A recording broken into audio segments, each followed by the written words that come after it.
Hello, मेरा नाम आशुतोष निराला है और मैं आप लोगों को फिजिक्स पढ़ाने वाला हूं। आज हम लोग बात करने वाले हैं चेंज इन वेलोसिटी के बारे में, जहां पे देखेंगे आखिर चेंज इन वेलोसिटी क्या होता है, इसका कैलकुलेशन किस तरह से किया जाता है। क्योंकि जब हम आगे बढ़ेंगे तो वहां पे बहुत सारे न्यूमेरिकल्स ऐसे आएंगे जहां पे आपसे चेंज इन वेलोसिटी के बारे में पूछा जाएगा या फिर magnitude in change in velocity के बारे में पूछा जाएगा। या आपसे यानी दो तरह के क्वेश्चन पूछे जा सकते हैं, या तो चेंज इन वेलोसिटी सीधा पूछ लिया जाए, और जब भी चेंज इन वेलोसिटी पूछेगा तो वेलोसिटी होता है वेक्टर क्वांटिटी, यानी उस केस में हमें वेक्टर फॉर्मेट में आंसर बताना पड़ेगा। ठीक है, लेकिन आपसे magnitude of change in velocity अगर पूछा जाता है, इसका मतलब जो चेंज इन वेलोसिटी आपने वेक्टर फॉर्मेट में कैलकुलेट किया है उसको मैग्नीट्यूड में कन्वर्ट करके बताइए। और वेक्टर को मैग्नीट्यूड में कैसे कन्वर्ट करते हैं आप लोगों ने वेक्टर में बहुत ही अच्छे तरीके से सीखा हुआ है। ठीक है, तो चलिए सबसे पहले हम इसमें थोड़ा सा एक फॉर्मूला है तो जिसको हम लोग देख लेते हैं। यहाँ चेंज इन वेलोसिटी का मतलब क्या होता है? Final velocity minus initial velocity. देखिए, कोई भी चीज चेंज का मतलब क्या होता है? जो पहले था और जो बाद में था वो दोनों में डिफरेंस कितना है। चेंज का मतलब यही हुआ ना, डिफरेंस दोनों में कितना है, यानी बाद में जो है वो और इनिशियल में जो था वो, दोनों का जो डिफरेंस होगा वही तो चेंज होगा ना। मान लीजिए 3 रुपए मेरे पास था, गरीब आदमी है ना, 3 रुपए मेरे पास था, कुछ देर बाद मेरे पास 5 रुपए हो गए, तो मैं बोलूंगा कि मेरे पास कितने का चेंज हुआ, तो मैं ये बोलूंगा 3 से 5 का, यानी 2 रुपए का चेंज हो गया ना, यानी 3 से 5 हो गया। ये डिफरेंस कितने का आया? 2 का। समझ में आया? यानी किसी भी चीज का आपसे अगर चेंज पूछा जाता है, जैसे कि मान लीजिए हम लोगों ने डिस्प्लेसमेंट के टाइम पे सीखा था स्टार्टिंग में ही कि डिस्प्लेसमेंट क्या होता है? चेंज इन पोजीशन, ये चीज देखा था। और वहां पे हमने क्या बोला था? Final position minus initial position. और वहां पे हमने चेंज इन वेलोसिटी के बारे में भी थोड़ा बहुत बात किया था कि जब हम लोग आगे पढ़ेंगे वहां पे चेंज इन वेलोसिटी आने वाला है, जहां पे चेंज इन वेलोसिटी को हम बोलेंगे final velocity minus initial velocity. यानी किसी भी चीज के बारे में अगर चेंज पूछा जा रहा है मतलब फाइनल माइनस इनिशियल होगा। सिंपल, समझ में आया? तो यहाँ सिंपल आपको ये देखना है, चेंज इन वेलोसिटी है तो चेंज इन वेलोसिटी का क्या मतलब होता है? Final velocity minus initial velocity, जिसको हम लोगों ने शॉर्टकट में इस तरफ से देखा है। डेल्टा वी का मतलब होता है चेंज इन वेलोसिटी। डेल्टा का मतलब चेंज, किसमें चेंज? वेलोसिटी में। तो डेल्टा वी का मतलब क्या हुआ? Final velocity minus initial velocity. ये आपको याद रखना है, आगे बहुत काम आने वाला है, इसलिए आप इसको याद रख ले कि जो चेंज इन वेलोसिटी होता है वो final velocity minus initial velocity होता है। अब इसको कैसे कैलकुलेट करेंगे? तो फॉर एन एग्जांपल अगर मैं यहाँ पे थोड़ा सा देखूं तो मान लीजिए यहाँ पे एक्स, वाई और जेड इस तरह से एक्सिस है, एक्स और वाई इस तरह से एक्सिस है, और जेड भी एक्सिस है। चलो मैं उसको नहीं दिखाता हूं, है ना। चलिए, स्टार्टिंग में ऐसा दिया गया है कि पार्टिकल है जो कि ओरिजिन से क्या कर रहा है? एक्स डायरेक्शन में। पार्टिकल है जो ओरिजिन से एक्स डायरेक्शन में, जिसको मैं चलिए मैं वी एक्स बोल देता हूं, कितने मीटर से चल रहा है? 5 मीटर पर सेकेंड से चल रहा है। ठीक है, और फिर कुछ देर तक चलता है इधर, और उसके बाद फिर ये किधर वापस आ जाता है? वाई डायरेक्शन में। समझ में आया? ये क्वेश्चन में ऐसा दे रखा है कि फिर वाई डायरेक्शन में चलने लग जा रहा है कितना मीटर पर सेकंड से? तो मान लीजिए वाई डायरेक्शन की जो वेलोसिटी है वो 10 मीटर पर सेकंड से चलना स्टार्ट हो जाता है। समझ में आया? तो आपसे ये पूछा जाए, बताओ change in velocity of particle कितना होगा? तो जरा ध्यान दीजिए, पार्टिकल जब चलना स्टार्ट किया था उसके पास वेलोसिटी कितनी थी? यानी इसको मैं बोल सकता हूँ इनिशियल वेलोसिटी, और इसको क्या बोल सकता हूँ? Final velocity. ये चीज समझ में आया? यानी यहाँ पे अगर मैं चेंज इन वेलोसिटी का कैलकुलेशन करूंगा जो कि डेल्टा वी होगा, ये फॉर्मूला क्या होता है? सिंपल, सबसे पहले आप क्या करेंगे? फॉर्मूला लिखेंगे जो कि V final minus V initial के इक्वल होगा। इसमें किसी को कोई डाउट है? हो भी नहीं सकता। तो चलिए, चेंज इन डेल्टा वी का मतलब हुआ चेंज इन वेलोसिटी, जो कि मुझे कैलकुलेट करना है। तो जरा ध्यान से देखिए, इनिशियल में पार्टिकल की वेलोसिटी कितना था? 5 था। और यहाँ हमें ध्यान देने वाली बात यह है कि चेंज इन वेलोसिटी एक वेक्टर क्वांटिटी होता है। Final velocity minus initial velocity, ये भी वेक्टर, ये भी वेक्टर, तो दोनों का डिफरेंस भी क्या आएगा? वेक्टर ही आएगा ना, बिल्कुल आएगा। तो यहाँ चेंज इन वेलोसिटी जो है वो भी एक वेक्टर क्वांटिटी है। इसका मतलब क्या हुआ? जब भी हम वेलोसिटी पुट करेंगे विथ डायरेक्शन पुट करने वाले हैं, डायरेक्शन बोल लीजिए या साइन के साथ पुट करेंगे, तो यहाँ एक्स और वाई इस तरह से डायरेक्शन दे रखा है। इसका मतलब यहाँ पे मुझे वेक्टर फॉर्म में फाइनल और इनिशियल वेलोसिटी को कैलकुलेट करना पड़ेगा। ये चीज समझ में आया? तो यहाँ जरा ध्यान से देखिए, आपको कैलकुलेट करने के लिए एक्स्ट्रा कुछ भी नहीं करना है, बस यहाँ पे थोड़ा सा ध्यान देना है और वैल्यू को पुट कर देना है, जो आप लोगों ने वेक्टर में ऑलरेडी पढ़ चुके हैं। तो यहाँ जरा ध्यान से देखिए, यहाँ फाइनल वेलोसिटी है, जरा ध्यान से देखिए। इनिशियली में 5 मीटर से चल रहा था एक्स डायरेक्शन में, उसके बाद पार्टिकल वाई डायरेक्शन में घूम गया, यानी पार्टिकल की फाइनल वेलोसिटी कितनी है? 10 मीटर पर सेकंड। किस डायरेक्शन में? वाई डायरेक्शन में। अगर आपको याद हो, वाई डायरेक्शन का यूनिट वेक्टर क्या होता है? J cap. समझ में आया या नहीं? तो देखिए, ये मैग्नीट्यूड 10 है ना, और उसमें जे केप से जब हम मल्टीप्लाई करेंगे तो वाई डायरेक्शन की हमें मिल जाएगा ना वेक्टर। तो देखिए, फाइनल वेलोसिटी कितना हो गया? 10। किस डायरेक्शन में है? वाई डायरेक्शन में। तो उसके लिए हम क्या लिखेंगे? J cap. फिर लिखेंगे माइनस इनिशियल वेलोसिटी। अब देखिए इनिशियल वेलोसिटी 5 मीटर पर सेकंड किधर है, एक्स डायरेक्शन में, तो इसको मुझे वेक्टर में लिखना पड़ेगा, तो फिर मैं लिखूंगा 5i कैप। ये चीज समझ में आया, इसको जरा ध्यान से देखिए। तो देखिए ये जो आया चेंज इन वेलोसिटी आया जो कि वेक्टर फॉर्मेट में आया। तो अगर चेंज इन वेलोसिटी पूछा जाता है तो सिंपल आप ये आंसर बताएंगे कि -5i cap plus 10j cap. ये चीज समझ में आया। तो चलिए मैं इसको थोड़ा सा अरेंज कर देता हूं, क्योंकि हम पहले आई कैप लिखते हैं फिर जे कैप लिखते हैं। तो -5i cap plus 10j cap. यहां तक क्लियर है। तो ये आ गई चेंज इन वेलोसिटी। लेकिन यहीं तक खत्म बात नहीं होगी। हो सकता है आपसे ये पूछा जाए कि magnitude of change in velocity कितनी होगी, यानी ये जो आप लोगों ने वेक्टर कैलकुलेट किया है इसका मैग्नीट्यूड कितना होगा, ये आपसे पूछा जा सकता है। समझ में आया। तो देखिए इसका मैग्नीट्यूड के लिए हम सिंपल क्या करते हैं, वेक्टर में आपने पढ़ा होगा किसी भी चीज का अगर मुझे मैग्नीट्यूड कैलकुलेट करना होता है तो हम क्या करते हैं, थोड़ा बहुत आइडिया है या नहीं। मान लीजिए कोई ए वेक्टर है जो कि a1i cap plus a2j cap plus a3k cap, ऐसा कुछ है। क्लियर है। और अगर मुझे ए वेक्टर का अगर मैग्नीट्यूड अगर कैलकुलेट करना है, अगर ए वेक्टर का मैग्नीट्यूड कैलकुलेट, बॉक्स का मतलब क्या होता है, मॉड होता है ना, इसको मैग्नीट्यूड बोलते हैं।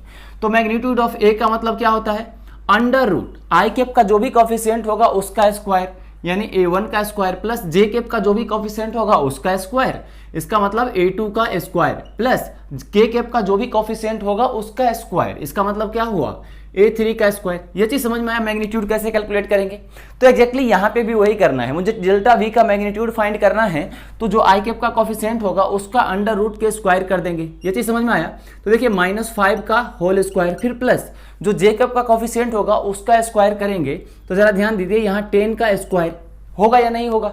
तो जरा दोनों को सोल्व करिए, जब दोनों को सोल्व करेंगे तो क्या बनेगा, ये अंडर रूट 25 बनेगा प्लस ये 100 बनेगा, यानी जब दोनों को सोल्व करेंगे तो 125 इतना आ जाएगा मीटर पर सेकेंड। समझ में आया या नहीं आया। तो अंडर रूट 125 मिल गया आपको। ये क्या है, ये आ गई चेंज इन वेलोसिटी का मैग्नीट्यूड। समझ में आया। यानी आपसे सिंपल ये पूछा जाए कि चेंज इन वेलोसिटी कितना होगा तो आप ये आंसर बताएंगे, लेकिन आपसे ये पूछा जाए magnitude of change in velocity कितना होगा तो फिर आपको ये मैग्नीट्यूड फाइंड करके जो कि कुछ इस तरह से कैलकुलेट करके बताना पड़ेगा।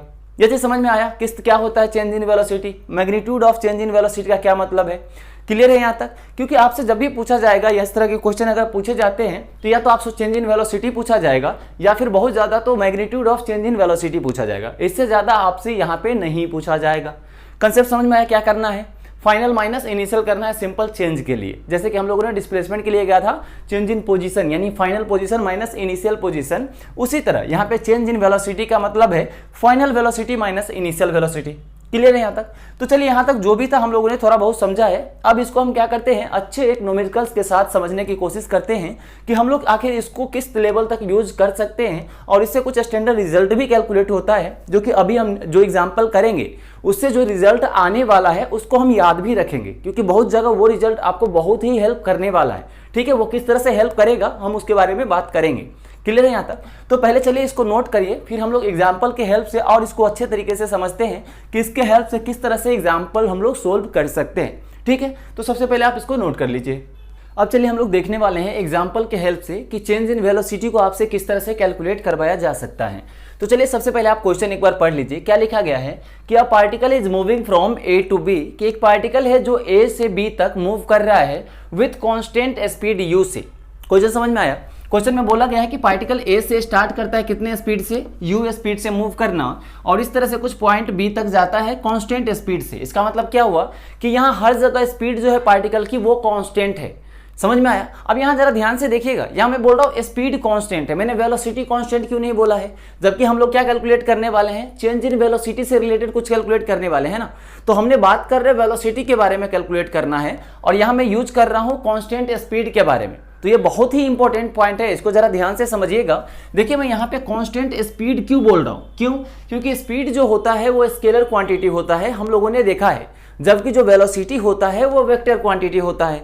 और हर एक वेक्टर क्वांटिटी मैग्नीट्यूड से ज्यादा डायरेक्शन पे इंपॉर्टेंट होता है कि ध्यान रखना है, वो डिपेंड करेगा।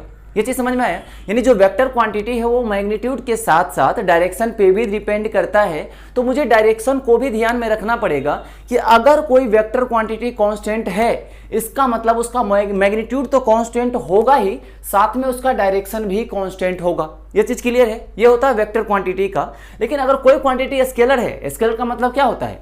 केवल मैग्नीट्यूड पे डिपेंड करेगा, वो उसके डायरेक्शन पे डिपेंड करेगा ही नहीं, तो इसीलिए वो हम लोगों ने उसको बोलते हैं स्केलर क्वांटिटी। जबकि हम लोग जानते हैं स्पीड जो होता है स्केलर क्वांटिटी, और जो वेलोसिटी होता है वो होता है वेक्टर क्वांटिटी। तो अब समझिए हमने यहाँ पे कांस्टेंट स्पीड क्यों बोला गया है। यहाँ जो लिखा हुआ है कि विथ कांस्टेंट स्पीड, यहाँ पे स्पीड क्यों लिखा गया है, वेलोसिटी क्यों नहीं लिखा गया है? तो जरा ध्यान से समझिएगा। देखिए ए पॉइंट पे जो पार्टिकल है ये किधर मूव कर रहा है? ऊपर की तरफ। समझ में आया? जो पार्टिकल बी पे गया तो ये किधर मूव कर रहा है? इस डायरेक्शन में। तो जरा ध्यान दीजिए, यहाँ पे डायरेक्शन ऊपर था और यहाँ पे डायरेक्शन इधर है। जब पार्टिकल यहाँ पे आएगा तो डायरेक्शन नीचे की तरफ होगा। तो बताइए क्या अलग अलग पॉइंट पे डायरेक्शन सेम है क्या? और सर्कल पे हम लोग जानते हैं हर एक पॉइंट पे पार्टिकल का जो डायरेक्शन होगा वो अलग अलग डायरेक्शन में होगा। तो जब डायरेक्शन चेंज हो रहा है तो वेलोसिटी कैसे कांस्टेंट रहेगा? वेलोसिटी तो डायरेक्शन मैग्नीट्यूड दोनों पे डिपेंड करता है ना। यहाँ मैग्नीट्यूड तो चलिए सब जगह यू ही रहेगा, बट डायरेक्शन चेंज हो रहा है ना, तो डायरेक्शन जब चेंज होगा तो वेक्टर क्वांटिटी चेंज हो जाएगा। इसीलिए हमने यहाँ पे विथ कांस्टेंट स्पीड बोला है, ना कि विथ कांस्टेंट वेलोसिटी बोला है। समझ में आया?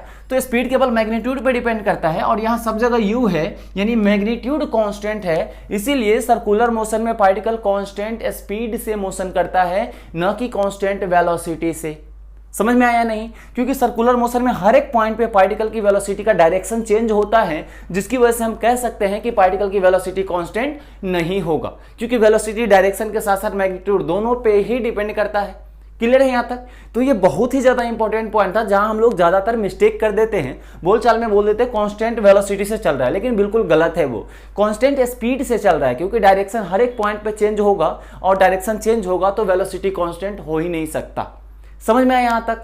अब चलिए बात करते हैं हम इस क्वेश्चन के बारे में। वो एक इंपॉर्टेंट पॉइंट था जिसको हम लोगों ने अभी डिस्कस किया है। अब हम बात करते हैं इस एग्जांपल को हम कैसे सोल्व करेंगे। तो जरा ध्यान से देखिए, यहाँ का फाइंड क्या करना है? Magnitude of change in velocity. तो अगर मुझे मैग्नीट्यूड फाइंड करना है चेंज इन वेलोसिटी का, तो सबसे पहले मुझे क्या करना पड़ेगा? चेंज इन वेलोसिटी कैलकुलेट करना पड़ेगा ना, क्योंकि जब हम चेंज इन वेलोसिटी कैलकुलेट करेंगे तभी तो उसका मैग्नीट्यूड फाइंड करेंगे। तो चलिए सबसे पहले हम लोगों ने देखा है, अभी देखा था कि चेंज इन वेलोसिटी क्या होता है। तो जिस तरह से चेंज इन वेलोसिटी जैसे ही पूछा जाए आपसे तो सीधे माइंड में आना चाहिए final velocity minus initial velocity. समझ में आया? तो यहाँ देखिए हमें पूछा गया है पॉइंट ए और बी के बीच में कि चेंज इन वेलोसिटी कितना होगा।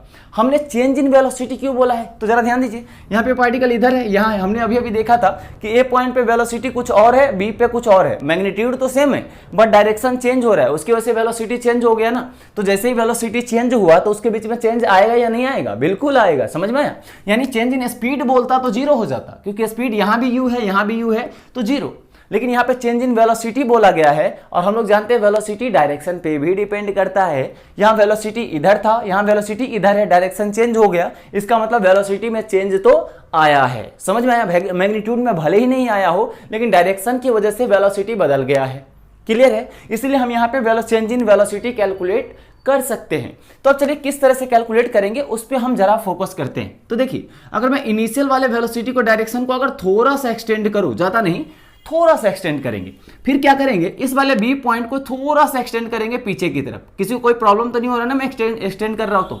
क्लियर है? अब जरा ध्यान से देखिए, ये जो वेक्टर है ये एक तरह से ऊपर की तरफ ऐसा बोल सकता हूं कि ये है, जो इधर ए पॉइंट पे जो वेलोसिटी का डायरेक्शन है वो कुछ इस डायरेक्शन में है। क्लियर है? और जो यहाँ पे बी पॉइंट पे है वो कुछ इस डायरेक्शन में था, जिसको मैंने इस वाले वेक्टर से मिला दिया। क्लियर है? क्यों मिला रहे? क्योंकि हमें पता है दो वेक्टर के बीच में अगर डिफरेंस लेना है तो दोनों के बीच में एंगल मुझे कैलकुलेट करना पड़ेगा। क्यों? क्योंकि हम लोग जानते हैं ए वेक्टर माइनस बी वेक्टर जो होता है उसका मैग्नीट्यूड हम लोग क्या कैलकुलेट करते हैं? Under root a square plus b square minus 2ab cos theta. सीखा था वेक्टर में या नहीं सीखा था? वही चीज यहाँ पे करना पड़ेगा ना, final velocity minus initial velocity. Clear है यहाँ तक? तो इसलिए मुझे एंगल की जरूरत पड़ने वाला है। अब देखिए, एंगल की जब बात हो ही रही है तो एंगल से जुड़ी इंपॉर्टेंट पॉइंट थोड़ा सा बात कर लेते हैं। हमेशा हम एंगल किसके बीच में देखते हैं? हमेशा एंगल, मान लीजिए दो वेक्टर है, दो वेक्टर कुछ इस तरह से हैं, मान लीजिए एक वेक्टर इधर जा रहा है, एक वेक्टर इधर जा रहा है, तो हमेशा एंगल हम किसके बीच में देखते हैं? दोनों वेक्टर के टेल के बीच में कितना एंगल है ये देखते हैं, या फिर दोनों के हेड के बीच में कितना एंगल बन रहा है वो एंगल देखते हैं ना। अगर मान लीजिए एक का हेड हेड इधर जा रहा है और एक का हेड इधर इसके टेल में लगा हुआ है, तो क्या इस एंगल को बोलेंगे क्या बिल्कुल भी नहीं। अगर ऐसा कुछ अगर दिया गया है कि एक वेक्टर मान लीजिए इस डायरेक्शन में जा रहा है और दूसरा वेक्टर इधर जा रहा है, तो इस दोनों के बीच में ये एंगल अगर थीटा है तो यही होगा दोनों वेक्टर के बीच, यानी मान लीजिए ए वेक्टर ये है और बी वेक्टर ये है, इस दोनों के बीच में जो एंगल है वही थीटा ही हो जाएगा। लेकिन अगर मान लीजिए कोई ए वेक्टर अगर इधर जा रहा है और बी वेक्टर इसके टेल पे इस तरह से जा रहा है, तो क्या इस एंगल को हम थीटा बोलेंगे क्या, कि वेक्टर के बीच का एंगल ये थीटा होगा? बिल्कुल भी नहीं होगा। क्यों? क्योंकि जो हमेशा एंगल वेक्टर के बीच का जो एंगल होता है या तो दोनों के टेल के बीच में होता है या दोनों के हेड के बीच में होता है। ये चीज समझ में आया? तो हम क्या करेंगे, इसको पहले एक्सटेंड करेंगे और इसका हेड इधर आ गया, यानी ये जो एंगल होगा वो होगा। अब जरा ध्यान से देखिए, इसको मैंने आगे बढ़ाया है तो यहां से लेके यहां तक टोटल पाई होगा, ये थीटा है तो ये कितना हो जाएगा, पाई का मतलब 180 माइनस थीटा। समझ में आया? यानी दोनों के वेक्टर के बीच में जो एंगल है वो 180 माइनस थीटा है, ना कि थीटा है। क्लियर है या नहीं यहां तक? तो देखिए यहाँ पे मुझे उसी तरह ये वेक्टर डायरेक्शन ऊपर है, इसका डायरेक्शन इधर है, यानी मुझे ये एंगल चाहिए कि ये एंगल कितना होगा। ये एंगल जैसे ही मिलेगा, इधर की दो वेक्टर मुझे अगर पता है, ए वेक्टर बी वेक्टर, दोनों के बीच का एंगल अगर पता है तो दोनों का डिफरेंस का मैग्नीट्यूड आराम से हम कैलकुलेट कर सकते हैं, क्योंकि मुझे magnitude of change in velocity calculate करना है। समझ में आया नहीं आया? तो चलिए सबसे पहले हम एंगल कैलकुलेट करते हैं। तो देखिए थोड़ा सा सर्कल का आपको प्रॉपर्टी लगाना पड़ सकता है। कैसे? तो ये जो वेलोसिटी है हम लोग जानते हैं हमेशा टेंजेंट के लॉन्ग होता है पार्टिकल की वेलोसिटी। क्लियर? हम लोगों ने वेलोसिटी में भी बहुत अच्छे तरीके से इंस्टेंटेनियस वेलोसिटी के पास भी हम लोगों ने समझा था। समझ में आया? तो यहाँ देखिए बी पॉइंट पे वेलोसिटी टेंजेंट की ओर ये है, और हम लोग जानते हैं सर्कल में टेंजेंट और रेडियस एक दूसरे के परपेंडिकुलर होता है। क्लियर है? इसका मतलब ये 90 डिग्री हो गया और यहाँ भी ये वेलोसिटी है तो यहाँ भी ये कुछ 90 डिग्री इस तरह से हो जाएगा। समझ में आया या नहीं आया? और ये जो एंगल थीटा है, अब थीटा क्या है उसके बारे में हम लोग लास्ट में समझेंगे, ये समझना बहुत ही ज्यादा इंपॉर्टेंट है। तो चलिए हम इसको लास्ट में समझेंगे, बस अभी हम कैलकुलेशन पे ध्यान दे रहे हैं। तो देखिए ये 90, तो चलिए मैं इसको 90 डिग्री लिख ही देता हूं, यहां भी 90 डिग्री। तो ये बताइए कोई अगर रेक्टेंगल है, रेक्टेंगल के चारों कोना का जो सम होगा वो किसके इक्वल होता है? 360 के इक्वल होता है या नहीं होता? तो यहां भी देखिए 4 कॉर्नर बन रहे हैं नहीं, यानी 4 कॉर्नर का जो सम होगा वो 360 के इक्वल होगा। तो ये बताइए ये 90 ये थीटा, इसका मतलब ये कितना होगा, इसके बारे में बताइए ये कितना होगा? क्या मैं इसको बोल सकता हूं 180 माइनस थीटा के इक्वल होगा? क्यों? क्योंकि 360 माइनस इस दोनों को सम करेंगे तो 180 माइनस करेंगे तो 360 माइनस 180 कितना होगा? 180, और उसमें से फिर थीटा माइनस करना पड़ेगा ना, तो यहां से 180 माइनस थीटा हो गया। समझ में आया? अगर आपको यहां समझने में दिक्कत हो रही है तो आप सिंपल ये लिखिए, इस वाले से 180 माइनस थीटा को आप अल्फा ले लीजिए। समझ में आया? तो मैं क्या करूंगा, यहां से इस वाले कैलकुलेशन को अगर मैं लिखना चाहूं तो देखिए मैं क्या करूंगा, theta plus 90 plus alpha is equal to 360। क्यों? क्योंकि ये 360 हमने ये अल्फा किसको लिया है? ये वाले एंगल को। ठीक है? तो ये 90 प्लस थीटा और अल्फा का सम 360 के इक्वल होना चाहिए, क्योंकि रेक्टेंगल का चारों कोना का जो सम होता है वो 360 होता है। तो यह बताइए 180 इधर जाएगा माइनस हो जाएगा, थीटा भी उधर जाके माइनस हो जाएगा, यानी अल्फा जो आएगा वो 360 माइनस 180 माइनस थीटा होगा, जिसको हम लोग लिख सकते हैं 180 माइनस थीटा। इसी को हम लोगों ने यहाँ पे डायरेक्ट लिख दिया 180 माइनस थीटा। समझ में आया या नहीं आया? तो आप बताइए ये जो ए वेक्टर था, ये जो इधर जा रहा था, चलिए मैं इसको थोड़ा सा बाहर निकालता हूं। ए पॉइंट पे मान लीजिए वेलोसिटी इधर था, ये यू था। ठीक है? और बी पॉइंट पे मान लीजिए ये जो पीछे एक्सटेंड किया था मैंने, ये पीछे यहाँ पे इस तरह से इसको मैं बोल देता हूं, इसकी मैग्नीट्यूड कितना था? यू। और इसको जरा पीछे एक्सटेंड करिए, ये जो हमें ये दे रखा है ना एंगल, कि ये एंगल किसके इक्वल है? 180 माइनस थीटा के इक्वल। तो ये बताइए ये टोटल यहाँ से लेके यहाँ तक 180 होगा, ये 180 माइनस थीटा है, इसका मतलब क्या हुआ? ये थीटा के इक्वल होगा। जरा ध्यान से देखिए, और कोई डाउट है तो यहां तक बताइए। क्लियर है यहां तक? तो यहां से थीटा मिल गया, यानी मुझे ये मिल चुका है कि दोनों वेलोसिटी के बीच में इनिशियल वेलोसिटी, इसको मैं क्या बोलूंगा? इनिशियल वेलोसिटी, और इसको मैं क्या बोलूंगा? Final velocity. समझ में आया? क्योंकि ये ए पॉइंट की वेलोसिटी था तो ये इनिशियल वेलोसिटी, ये बी पॉइंट की वेलोसिटी है फाइनल वेलोसिटी। मुझे इसी दोनों में डिफरेंस लेना है। क्लियर है यहां तक? तो चलिए मैं सबसे पहले लिखता हूं चेंज इन वेलोसिटी होता क्या है। तो हम लोग जानते हैं final velocity minus initial velocity होता है या नहीं होता है? अब मुझे केवल ये नहीं कैलकुलेट करना है, क्या कैलकुलेट करना है? इस दोनों का मैग्नीट्यूड। यहां तक क्लियर है? तो यहां पे क्या करेंगे, दोनों तरफ ही हम ऐसा मैग्नीट्यूड लगा देंगे जैसा कि हम लोगों ने वेक्टर में सीखा हुआ है। क्लियर है यहां तक? अब देखिए हमें इसका मैग्नीट्यूड फाइंड करना है, तो जब ए वेक्टर और बी वेक्टर अगर थीटा एंगल पे हो और दोनों का अगर माइनस फाइंड करना हो मैग्नीट्यूड में, तो उसका कैसे कैलकुलेट करते हैं? Under root a square plus b square minus 2ab cos theta. समझ में आया। उसी पे अगर मुझे a प्लस बी का मैग्नीट्यूड अगर फाइंड करना होता है तो under root a square plus b square plus 2ab cos theta. समझ में आया। तो यहां मुझे क्या कैलकुलेट करना है, फाइनल माइनस इनिशियल करना है। इसका मतलब क्या हुआ, under root a square plus b square minus 2ab cos theta. Clear है यहां तक। तो यहां थीटा कहां क्या होता था, दोनों के बीच का एंगल, वो कि थीटा के इक्वल है। तो यहां देखिए फाइनल वेलोसिटी का मैग्नीट्यूड कितना है, ये मैग्नीट्यूड ही का स्क्वायर करते हैं ना। तो चलिए मैं अंडर रूट सीधा यहां पे कर देता हूं। फाइनल भी u है, यानी u का स्क्वायर कितना हो जाएगा, ये स्क्वायर, फिर प्लस जो इनिशियल होता है वो u है यहाँ पे, वो u का स्क्वायर माइनस 2 इंटू ए इंटू बी और ये कॉस थीटा। यहां तक किसी को कोई डाउट है तो ध्यान से देखिए। अगर ये आपको समझ में नहीं आया है तो चलिए मैं इसके बारे में थोड़ा सा हिंट देता हूं ताकि आपको समझ में आ जाए। ये तो क्लियर है ना। देखिए कैसे है, आपको हिंट देता हूं। अगर आपने वेक्टर में पढ़ा होगा कि mod of A vector minus B vector, इसका मैग्नीट्यूड कितना होगा, तो इसका मैग्नीट्यूड कितना हम लोगों ने लिखा था वहां फॉर्मूले में, a square plus b square minus 2ab cos theta. Clear है। तो ये फॉर्मूला होता है। यही अगर मान लीजिए ए वेक्टर प्लस बी वेक्टर, ये सारे तो आपने वेक्टर में बिल्कुल पढ़ रखे हैं, इसलिए मैं इस पर ज्यादा फोकस नहीं कर रहा हूं। तो ये देखिए अंडर रूट क्या होगा, ए स्क्वायर प्लस बी स्क्वायर, जहां प्लस माइनस है वहां क्या आ जाएगा प्लस ab cos थीटा। ये चीज क्लियर है। तो हमने कौन सा यहाँ पे यूज किया है, ऊपर वाला, क्योंकि यहाँ पे देखिए दोनों का माइनस था तो दोनों का मैग्नीट्यूड इस तरह से हमने a square plus b square minus 2ab cos theta का यूज किया है। यहाँ तक क्लियर है। तो यहाँ देखिए मैंने ए स्क्वायर लिखा प्लस बी स्क्वायर, और ए और बी दोनों का मैग्नीट्यूड इक्वल था, इसलिए हमने यहाँ पे इक्वल कर दिया। क्लियर है। अब जरा इसको सोल्व करिए। जब इसको सोल्व करेंगे तो इसको जरा you square plus you square कितना होगा, 2u स्क्वायर। तो यहाँ पे हमने लिखा 2u स्क्वायर माइनस इस दोनों को मल्टीप्लाई कीजिए तो ये भी हो जाएगा 2u स्क्वायर cos थीटा। यहाँ तक किसी को कोई डाउट है। अब क्या करते हैं, यहाँ से 2u स्क्वायर को कॉमन ले लेते हैं। तो जब 2u स्क्वायर को कॉमन लेंगे तो क्या बचेगा, तो देखिए 2u square 1 minus cos theta. इसमें किसी को कोई डाउट है। यहाँ से 2u स्क्वायर कॉमन लिया तो यहाँ से 1 बचा, यहाँ से cos थीटा बच गया। अब देखिए इसका अगर मैं बात करूँ, इसको कैसे आगे सोल्व करें, 1 माइनस cos थीटा का रूट तो कुछ होता ही नहीं। तो अब देखिए यहाँ पे फिर मैथमेटिकल टूल्स, यानी फिजिक्स में जो स्टार्टिंग में बेसिक मैथमेटिकल पढ़ते हैं वो फिर से आपको यहाँ बहुत ज़्यादा साथ देने वाला है। बस आप थोड़ा सा उसको याद रखे होंगे तो, वरना फिर बिल्कुल आपका कोई यहाँ पे साथ देने वाला नहीं है। अब मैं ही हूँ बेस, मैं ही हूँ भी, लेकिन फिर भी अगर मैथमेटिकल टूल्स अगर आप पढ़े होते तो यहाँ पे आप खुद ही आप माइंड लगा सकते थे कि इसको कैसे सोल्व किया जाए। तो यहाँ जरा ध्यान से देखिए, यहाँ लिखा 1 माइनस cos थीटा, यानी अगर मैं 1 माइनस cos थीटा को यहाँ से रिप्लेस कर दूं किसी एक ही टर्म में तो इसको रूट में लिखा जा सकता है। समझ में आया। तो यहाँ देखिए किस तरह से हम इसको रिप्लेस करेंगे। आपने ध्यान दीजिए, आपने बहुत पहले का मतलब मैथमेटिकल टूल्स में जब आपने सीख रहे थे मैथमेटिकल टूल्स को, तो वहाँ पे cos से रिलेटेड बहुत सारे फॉर्मूले पढ़े थे, जिसमें आपने cos 2 थीटा के बारे में भी बहुत सारे पढ़े थे।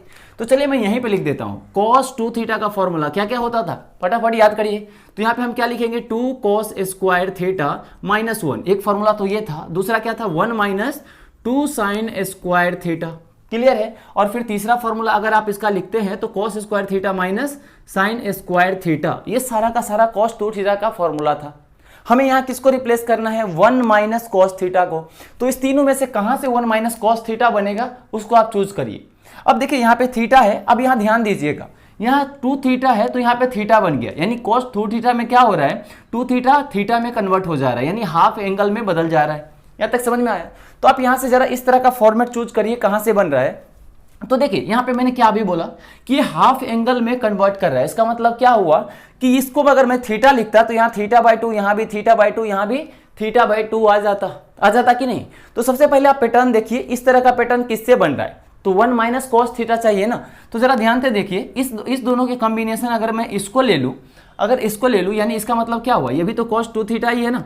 तो cos 2 थीटा, अगर इस वाले कॉम्बिनेशन को अगर मैं देखूंगा तो देखिए cos 2 थीटा को मैं उधर ले जाऊंगा, 2 साइन स्क्वायर थीटा को अगर इधर लिख दूं तो 1 minus cos 2 theta equals to 2 sine square theta हो जाएगा कि नहीं, हो जाएगा।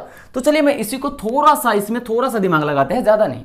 इसमें मैंने क्या बोला था, यहाँ 2 थीटा है तो यहाँ क्या हो गया थीटा, और मुझे यहाँ क्या चाहिए, cos में थीटा चाहिए ना। तो मुझे यहाँ पे थीटा बनाना पड़ेगा, यानी मैं cos थीटा लिखूंगा तो यहाँ क्या लिखूंगा, 1 माइनस 2 साइन स्क्वायर θ/2। समझ में आया। यानी जब आप यहाँ पे थीटा लिखेंगे तो इधर θ/2 हो जाता है, हाफ एंगल में ये बदल जाता है। ये चीज क्लियर है। तो चलिए अब मैं इसी का यूज करता हूँ। यहाँ से मैं क्या करता हूँ, cos थीटा को उधर ले जाता हूँ, बाकी को इधर, यानी यहाँ पे आ जाएगा 2 sine square theta by 2 is equal to 1 minus cos theta. ये चीज समझ में आया? और जरा ध्यान से देखिए, यहां मुझे क्या चाहिए था, 1 माइनस कॉस थीटा ही तो चाहिए था, जो कि किसके इक्वल आ गया, 2 साइन स्क्वायर थीटा बाई 2। तो हम इसको क्या करेंगे, 2 साइन स्क्वायर थीटा बाई 2 से सीधा रिप्लेस कर देंगे। यहां तक किसी को कोई डाउट है? हो ही नहीं सकता। तो चलिए इसको मैं सबसे पहले नोट कर देता हूं। यहाँ पे 2u² तो रहेगा ही, बस आप क्या करेंगे, 1 माइनस कॉस थीटा को 2 साइन स्क्वायर थीटा बाई 2 लिखेंगे। क्लियर है? क्यों लिखेंगे? अभी अभी हम लोगों ने समझा था कि 1 माइनस कॉस थीटा को मैं बाहर एग्जैक्ट नहीं निकाल सकता, बस मैं इसको एक ही टर्म में कन्वर्ट करना चाह रहा हूं ताकि मैं रूट से इसको बाहर निकाल सकूं। तो कुछ इस तरह से लिखा जा सकता है। कंसेप्ट क्लियर हुआ? ठीक है, अब चलिए इसको मैं लिख देता हूं, 2 sine square theta by 2। Clear है? अब देखिए ये 2 और 2 मल्टीप्लाई होकर 4 हो जाएगा और ये u स्क्वायर है, ये बाहर निकल जाएगा। तो मैं यहां से क्या लिखूंगा, 2u, और यहां देखिए साइन स्क्वायर थीटा बाई 2 है तो साइन स्क्वायर बाहर निकलेगा साइन के फॉर्मेट में, तो 2u साइन थीटा बाई 2। समझ में आया? यानी यहां पे जो magnitude of change in velocity आया, magnitude of change in velocity आया, वो आया 2u साइन थीटा बाई 2। ये समझ में आया? अब देखिए ये एक आंसर नहीं है इस क्वेश्चन का, ये आपका एक तरह से रिजल्ट है जिसको आपको याद भी रखना है थोड़ा सा कंसेप्ट के साथ। अब वो कौन सा थोड़ा सा कंसेप्ट है उसके बारे में अभी हम बात करने वाले हैं। तो पहले आप इसको ध्यान से देखिए कि किसी स्टेप में आपको डाउट तो नहीं। चलिए मैं फटाफट समझा देता हूं। देखिए मुझे फाइंड करना था magnitude of change in velocity, तो मुझे पता है कि मैग्नीट्यूड तभी मैं फाइंड कर पाऊंगा पहले मैं वेलोसिटी कैलकुलेट, उसका चेंज कैलकुलेट करूं। क्लियर है? तो मैंने सबसे पहले चेंज पे फोकस किया, ये होता है final velocity minus initial velocity. मुझे फाइंड करना था मैग्नीट्यूड, तो मैंने दोनों को मॉड लगा दिया। अब यहां लग रहा है ए वेक्टर माइनस बी वेक्टर का फॉर्मूले टाइप का, जिसका फॉर्मूला हमने यहां पे लिखा हुआ था कि क्या होता है, under root a square plus b square minus 2ab cos theta. उसके लिए मुझे इस दोनों वेक्टर इनिशियल और फाइनल के बीच में थीटा चाहिए था, जिसको कैलकुलेट करने के लिए हमने सर्कल का थोड़ा सा रूल लगाया, ये 90 ये थीटा, क्योंकि ये टेंजेंट और रेडियस हमेशा 90 डिग्री होते हैं। और ये कितना हो गया, 180। जब ये 180 है ये पूरा का पूरा, और ये टोटल 180 होगा तो इसमें ये थीटा हो जाएगा ना, आप एंगल तो कैलकुलेट कर ही सकते हैं। तो ये थीटा आ गया, यानी इनिशियल फाइनल वेलोसिटी के बीच में जो एंगल है वो थीटा है। तो आप आराम से फॉर्मूले लिख दिए, इनिशियल वेलोसिटी का स्क्वायर प्लस फाइनल वेलोसिटी का square minus 2 initial velocity final velocity cos theta, जैसा कि फॉर्मूला होता है under root a square plus b square minus 2ab cos theta. Clear है? तो यहां से इसको जब हमने सोल्व किया तो यहां बना 1 माइनस कॉस थीटा। क्लियर है? तो 1 माइनस कॉस थीटा को मैंने हटाने के लिए क्या किया, यहां से देखा कॉस 2 थीटा जो होता है वो 1 माइनस 2 साइन स्क्वायर थीटा होता है। इस वाले रिलेशन से मैं इसको हटा सकता हूं, लेकिन दिक्कत क्या था, यहां थीटा है और यहां 2 थीटा आ रहा था। क्लियर है? तो मैंने क्या किया, यहां दिख रहा है क्वेश्चन में कि यहाँ 2 थीटा है, यहाँ थीटा हो जा रहा है, इसका मतलब यहां मैं थीटा करूंगा, यहाँ थीटा बाई 2 हो जाएगा। इसी कंसेप्ट का मैंने यूज किया यहाँ पे और लिखा कॉस थीटा, यहाँ पे थीटा कर दिया इसको, तो यहाँ 1 minus 2 sine square theta by 2 हो गया। क्लियर है यहाँ तक? तो यहाँ क्लियर होने के बाद देखिए कॉस थीटा को उधर ले गया, 2 साइन स्क्वायर को इधर लाया, तो 1 माइनस कॉस जो थीटा है वो किसके इक्वल आ गया, 2 sine square theta by 2। Clear हुआ या नहीं हुआ? तो यहां पे हमने क्या किया, 1 माइनस कॉस थीटा को 2 साइन स्क्वायर थीटा बाई 2 से रिप्लेस कर दिया, और उसके बाद देखिए ये 2 मल्टीप्लाई होकर 4 बना, जिसका रूट बाहर 2 निकलेगा, ये u स्क्वायर है बाहर निकलेगा, u निकलेगा, ये साइन स्क्वायर थीटा बाई 2 है तो बाहर साइन थीटा बाई 2 निकलेगा। तो यहाँ पे जो magnitude of change in velocity आया वो कितना आया, 2u साइन थीटा बाई 2। यहां तक क्लियर है? देखिए ये आपको कैसे यूज करना है। तो जब आपको ये बोला जाए कि कोई पार्टिकल है जो कि एक सर्कल में कांस्टेंट स्पीड से मूव कर रहा है, तो बताओ कि उसका magnitude of change in velocity कितना होगा। तो आप क्या बताएंगे, सीधा 2u sine theta by 2। Clear है? आपको u दे रखा रहेगा कांस्टेंट स्पीड, बस आपको थीटा में थोड़ा दिमाग लगाना पड़ेगा, थोड़ा सा, है ना, क्योंकि थीटा आपको तो समझना ही पड़ेगा। तो थीटा आखिर है क्या, तो देखिए पार्टिकल जहां से चलना स्टार्ट किया है वहां से जहां तक मुझे कैलकुलेट करना था वहां तक कितना एंगल उस सेंटर पे बनाया है वो होता है थीटा। समझ में आया?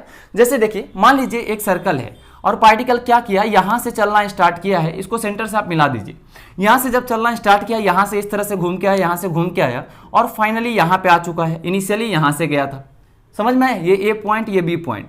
तो मुझे यहां अगर थीटा लिखना होगा तो मैं ये देखूंगा कि फाइनल तो ये लाइन बनेगा, इनिशियल ये है, तो मुझे थीटा ये लेना पड़ेगा कि ये थीटा कितना होगा, ये नहीं लेंगे। समझ में आया?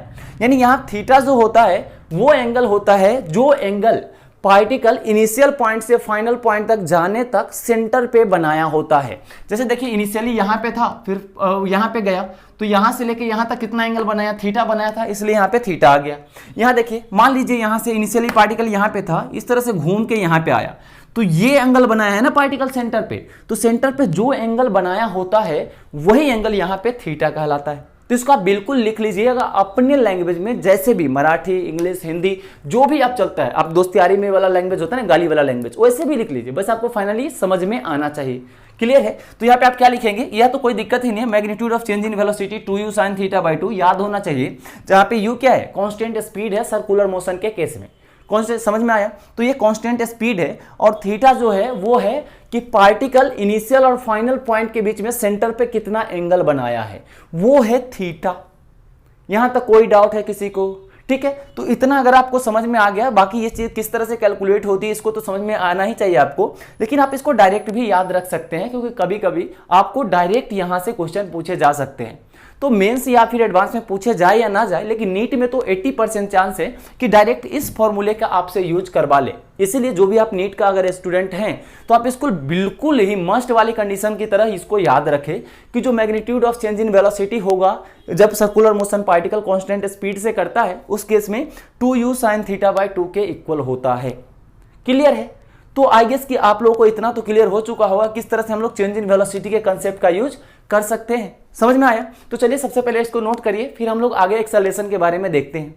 अब हम लोग देखने वाले हैं एक्सेलरेशन के बारे में। तो एक्सेलरेशन में देखिए बहुत ही ज्यादा इंपॉर्टेंट कंसेप्ट होता है, यानी ऐसा एक भी क्वेश्चन नहीं आएगा, एक भी क्वेश्चन बिल्कुल नहीं आएगा जिसमें एक्सेलरेशन का यूज नहीं होगा। यानी बोल सकता हूं 99% क्वेश्चन में आपको एक्सेलरेशन का यूज तो करना ही पड़ेगा। तो अगर इतना ज्यादा एक्सेलरेशन यूज हो रहा है तो इसको बहुत ही बेहतरीन तरीके से समझना तो पड़ेगा ना। तो देखिए ठीक है, हम लोग इसीलिए अगर वीडियो में मैं इसको समझाना स्टार्ट करूं तो ये वीडियो कम से कम 2-3 घंटे का तो हो ही जाएगा, क्योंकि देखिए एक्सेलरेशन से रिलेटेड बहुत कुछ तो कंसेप्ट भी है, कुछ इंपॉर्टेंट पॉइंट है जहां मिस्टेक होने की 90% चांस होता है। तो हम उसी पॉइंट पे ज्यादा बातें करते हैं जहां मिस्टेक होने की चांसेस होती है। क्योंकि मान लीजिए आप कितना भी अच्छा से किसी भी चैप्टर को सीख लीजिए, लेकिन अगर आप एग्जाम में जाते हैं और वहां छोटा सा मिस्टेक कर देते हैं तो फिर पूरा सीख के क्या फायदा? उससे अच्छा तो न ही सीखे होते, वही बेहतर होता है या नहीं? कम से कम माइनस मार्क्स तो बचता, कम से कम 0 तो आता, 0 तो माइनस से अच्छा ही होता है। तो अगर आप सीखने के बाद भी छोटी मिस्टेक की वजह से गलती कर रहे हैं और माइनस कर रहे हैं, तो इसका मतलब क्या हुआ? इसका मतलब तो यही हुआ ना कि आपका बिल्कुल फोकस ही नहीं, बस आपने कंसेप्ट सीखा है, इस बात पे आपने ध्यान ही नहीं दिया कि इसको अप्लाई कैसे करना है, अप्लाई करते समय किन किन पॉइंट्स पे हमें ध्यान रखना है, जो कि सबसे ज्यादा इंपॉर्टेंट होता है। देखिए कंसेप्ट सबको पता होता है करना क्या है, लेकिन करते टाइम ये सबसे ज्यादा इंपॉर्टेंट पॉइंट होता है कि हम किस कंसेप्ट को किस पर्पज से और किस तरह से कहां पे यूज करते हैं। समझ में आया? तो यहां पे हम उन सभी पॉइंट्स को आपके सामने बार बार रिपीट करके, भले ही आप इरिटेट हो जाइएगा सुन के कि एक ही पॉइंट को कितनी बार बोल रहे हैं, लेकिन आप भले ही सोचिए, लेकिन मैं चुप नहीं होने वाला, क्योंकि मुझे पता है कि वही वो पॉइंट होता है जहां पे आप हर बार मिस्टेक करते हैं। तो इसीलिए उन सभी पॉइंट्स पे हम खास करके नजर रखते हैं और उसको बार बार बोलचाल की भाषा में रिपीट करते रहते हैं, ताकि आपको इतनी बार वो चीज सुनाई दे दे कि कभी माइंड से सपने में भी ना निकले। समझ में? यानी सपने में भी उससे रिलेटेड किसी इधर उधर का ख्याल ही ना है। क्लियर है या नहीं क्लियर है? तो उसको हम लोग बहुत ही बेहतरीन तरीके से इसको समझने वाले हैं, जिसमें बहुत सारे कॉन्सेप्ट, जो भी इसमें मिस्टेक्स होते हैं, सारे पॉइंट्स को एकदम बढ़िया से नजर रख के समझने वाले हैं। और फिर इसके बाद इससे रिलेटेड ढेर सारा क्वेश्चंस भी करने वाले हैं, और उसके बाद हम लोग बढ़ेंगे इक्वेशन ऑफ मोशंस की तरफ, जिसके पर्पज से हम इस चैप्टर को पढ़ रहे हैं। जिसके बाद पढ़ने के बाद एक भी क्वेश्चन आपको वैसा नहीं मिलेगा जिसमें आप इक्वेशन ऑफ मोशन का यूज नहीं करेंगे, तो वो कुछ एक लेक्चर आगे की बात है। तो हम लोग नेक्स्ट लेक्चर में एक्सेलरेशन के बारे में अच्छे से डीप में जाकर के समझेंगे, मिस्टेक क्या होते हैं, क्या नहीं होते, किन पॉइंट्स को हमें ध्यान रखना है, हर एक पॉइंट्स को बारीकी से समझेंगे अच्छी तरीके से। उसके बाद नेक्स्ट लेक्चर में हम लोग इक्वेशन ऑफ मोशन के बारे में पढ़ेंगे, जो कि बहुत ही मजेदार टॉपिक है। ऐसा बोलिए बहुत ही ज्यादा दिलदार टॉपिक है। अगर आप समझ जाते हैं तो आंसर निकालना बहुत ही आसान हो जाता है। क्लियर है? तो चलिए आज तो मैं एक्सेलरेशन के बारे में यहाँ पे डिस्कस नहीं कर रहा हूँ, नेक्स्ट वीडियो में हम लोग एक्सेलरेशन के बारे में बहुत ही बढ़िया तरीका से समझने वाले हैं। तो तब तक अभी जो भी हम लोगों ने चेंज इन वेलोसिटी थोड़ा सा कंसेप्ट सीखा है, उसको एक बार अच्छे से रिवाइज करें। जो भी हम लोगों ने अभी डिराइव किया था 2u sin थीटा बाई 2, उसको अच्छे से खुद से डिराइव करें, ताकि आपको कॉन्फिडेंस आ जाए। ठीक है? तब हम उसको आगे अच्छे तरीके से यूज कर सकते हैं, क्योंकि आगे चल करके हम चेंज इन वेलोसिटी बहुत सारा कैलकुलेट करने वाले हैं, तो वहां आपका बिल्कुल भी डाउट नहीं रहेगा। क्लियर है? तो सबसे पहले जो भी आज हम लोगों ने पढ़ा है उसको आप अच्छे से एक बार रिवाइज कर लीजिए। हम लोग मिलते हैं नेक्स्ट क्लास में एक्सेलेरेशन वाले एक जोरदार टॉपिक के साथ। तब तक के लिए जय हिंद।